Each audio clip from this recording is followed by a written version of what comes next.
Kolmnurgaks nimetatakse kolme punktiga määratud kinnist murdjoont koos tasandi osaga, mida see murdjoon piirab. Kolmnurga tippe on tavaks tähistada suurte tähtedega ja külgi väikestega. Kolmnurga kõrguseks nimetatakse kolmnurga mis tahes tipust sellele tipule vastasolevale küljele või selle pikendusele tõmmatud ristlõiku. Kõrgust on tavaks tähistada väikese h-ga. Kolmnurga külge, mille vastastipust kõrgust tõmmatakse, nimetatakse kolmnurga aluseks. Kolmnurgal on ka kolm nurka, mida on tavaks tähistada alfa, beeta ja gammaga. Ekraanil oleval kolmnurgal on alfa märgitud rohelises, beeta punases ja gamma sinises. Kolmnurga sisenurki tähistatakse tavaliselt kreeka tähtede abil nii, et alfa jääb tipu A juurde, beeta jääb tipu B juurde ja gamma jääb tipu C juurde.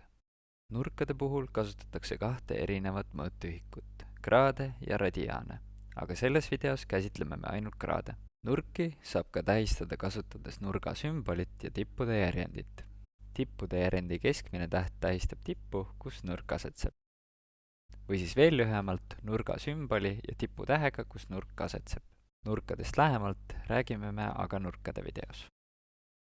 Kolmnurga ümbermõõt on kolmnurga külgede pikkuste summa ja seda tähistatakse suure P-tähega. Kui küljed A, B ja C oleksid väärtustega 4, 5 ja 3 cm, siis need liites saaksime kolmnurga ümbermõõduks 12 cm. Kolmnurga pindalavalem on aluse pikkus korda kõrguse pikkus jagatud 2-ga. Kui kolmnurga alus oleks 5 cm ja kõrgus 2 cm, siis valemi abil läbi arvutades saame kolmnurga pindalaks 5 ruutcentimeetrit. Kolmnurga sisenurkade summa on võrdne 180 kraadiga.